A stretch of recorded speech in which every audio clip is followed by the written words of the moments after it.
انسانی حقوق تنظیموں کی بھرپور مخالفت کے باوجود بحرینی بادشاہ نے عام شہریوں اور سیاسی مخالفین کو فوجی عدالتوں میں سزائیں دینے کے لیے قانونی ترمیم کی تصدیق کر دی ہے۔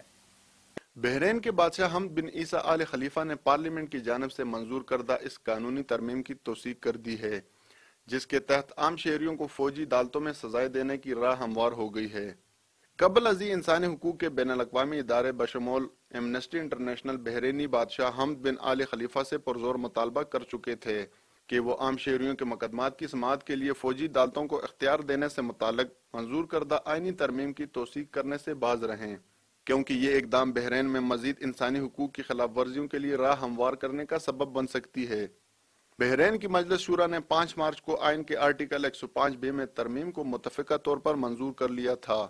جس کے نافذ العمل ہونے کے بعد عام شہریوں کے مقدمات کا ٹرائل فوجی عدالتوں کو اختیار حاصل ہو جائے گا۔ انسانی حقوق کے نگران ادارے ایمنسٹی انٹرنیشنل نے بھی اس آئینی ترمیم کی پس پردہ حکومتی مقاصد پر اپنی بھرپور تشویش کا اظہار کرتے ہوئے عام شہریوں کے فوجی عدالتوں میں ٹرائل کی سخت مخالفت کی تھی۔ ایمنسٹی انٹرنیشنل نے بحرینی حکام پر زور دینے کا مطالبہ کیا ہے کہ وہ عام شہریوں کے مقدمات فوجی عدالتوں کے بجائے بین الاقوامی قانون، منصفانہ ٹرائل، حق انصاف کی بنیادی ضروریات کو مد نظر رکھتے ہوئے ان شرائط پر پورا اترنے والی مجاز، آزاد اور غیر جانبدارانہ عدالتیں قائم کی جائیں۔